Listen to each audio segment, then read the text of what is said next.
1, 2, 3, 4, 5 reasons your hi-fi sucks and what you can do to fix every single one of them. Welcome back to New Record Day. My name is Ron. If you are into two-channel audio, consider yourself an audiophile or a music enthusiast, welcome home. Make sure you hit the subscribe button and the bell notification so you know when the next video drops. In today's video, we are going to be stepping in some dog poo. Did you just step in that on purpose? Oh, no, I just... With one goal. Truly helping you guys avoid the many mistakes I've seen over the last decade of reviewing hi-fi. Yeah, top 5 reasons why your hi-fi sucks, and best of all, how to fix every single one of them. Kicking things off with number 5. The issue here is you bought yourself a fancy pants new pair of speakers, plug them into whatever amplifier you have, and unfortunately, they aren't playing beautiful music. Now, while there are a ton of reasons why this might be the case, let's knock out some of the more common examples that I see all of the time. First example, you have speakers that are 4 ohms and are rated at 85 decibels sensitivity. Your amplifier, on the other hand, is a single-ended all-tube amplifier that dishes out a measly 5 watts. This combo, regardless of what planet that you happen to be living on, it's not going to work. Now, taking this example even further, you remember that the fancy pants speakers that you just bought happen to have bi-amp capabilities. So, you decide the next logical step is to use your 5-watt tube amplifier on the tweeter and some random solid-state amplifier you found in your garage on the woofer. I mean, now you get some solid-state muscle for bass slam and tube glory for all things top-end extension. What can possibly go wrong at this point?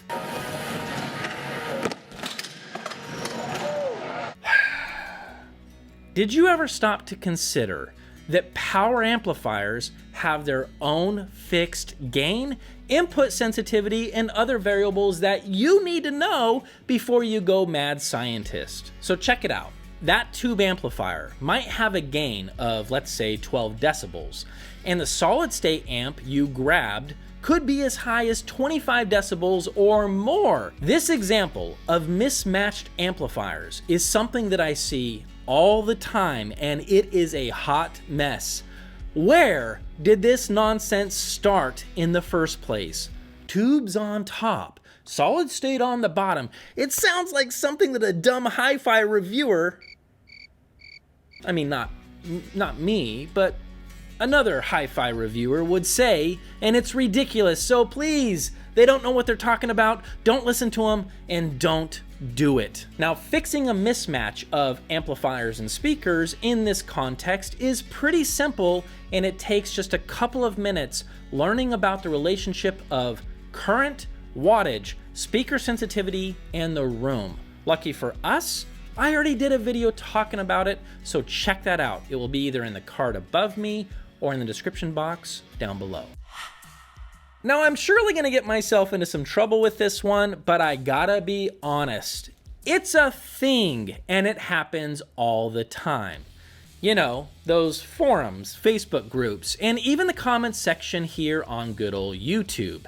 We have that one guy or gal that asks, hey, what's a good speaker under 500 bucks? What did you say?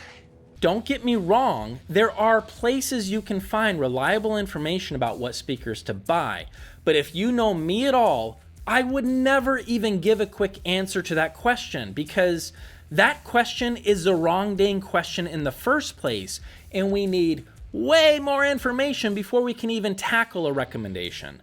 This is where listeners, you guys, can educate yourselves by learning the kind of voicing that you like, so it's easier to narrow down your options.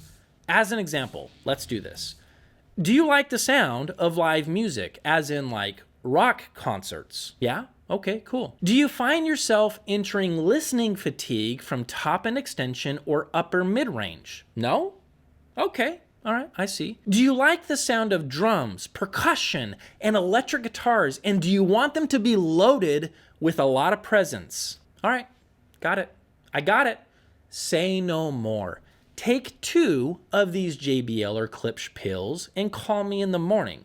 You, sir, are welcome. What I'm getting at is this. Different speakers can sound vastly different from each other, and figuring out which one is going to sound great to you might not be what sounds great to me. So to get you pointed in the right direction, it's important to figure out what you like and what you don't like and why. Second example, you just bought a pair of speakers and in the first 3 minutes you absolutely hate them. Before you go boxing them up, can I let you in on 2 little secrets? Secret number 1, the chances are those speakers are going to sound much better in about 2 to 3 days of listening. And without question, do a complete 180 within 1 week or 2 weeks of listening. Am I one of these lunatics that actually thinks break-in is a thing and does it make a difference? Does it look like I'm joking when I flex? We are laughing. I could probably bench a small child without trying. Secret number 2, there is a dang good chance that if you paid anything less than $1,000 for those speakers, the components inside them are just about as impressive as the network used for your windshield wipers. Sorry, not sorry, but all these large companies that are selling speakers, unless it's direct, all have to leave some margin for making sure Johnny the dealer gets at least 40 to 60% of the price you paid for those things. So yeah, while you're listening to Fingernails on Chalkboard, our friend Johnny is sleeping just fine and resting his head on really, really expensive pillows. So yeah, the parts inside your speaker might need some love, but the good news is, just like supercharging a race car, there are many things that you can do to improve the quality of the parts, wire, and even the binding posts. Doesn't matter and make a big difference. Let me put it to you like this. I have never met a properly modified speaker that I didn't think was a clear improvement over its stock counterpart. One thing worth mentioning, in this particular scenario, say goodbye to whatever warranty that came with those speakers, so just make sure that you know what you're doing or you have someone who does do the work for you. Ladies and gentlemen, we need to talk about bass. I know.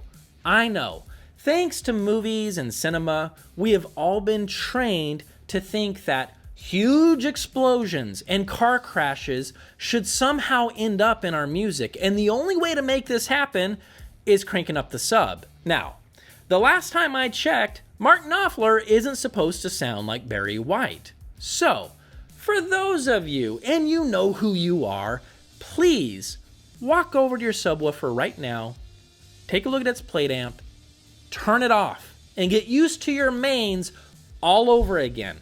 My advice, and I'm being serious, listen to music for a couple of days without the sub or subwoofers.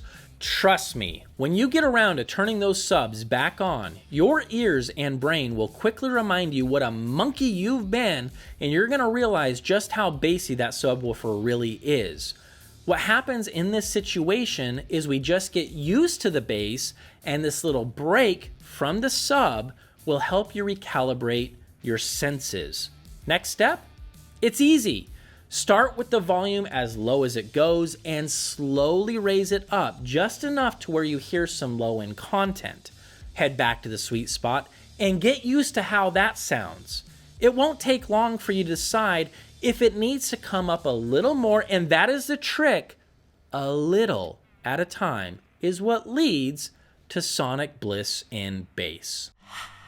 So during the ridiculous intro for the Eames Lounge Chair replica video, I poked fun at us. That's right, us, or most of us, myself included on a number of occasions. Audiophiles are strange creatures in that we love buying new equipment, trying new and sometimes bizarre tweaks and tricks, and yes, almost none of us ever stop to consider the one thing that will make the biggest difference in our music playback? A lot of audiophiles, you, me, have far more expensive and often better sounding amplifiers and speakers in our homes than the places where our music, everything that we're listening to, is mixed and mastered. Now, before you go patting yourself on the back, let me humble you in a quick hurry by letting you know, even if this is true, their rooms, the mixing and mastering studios,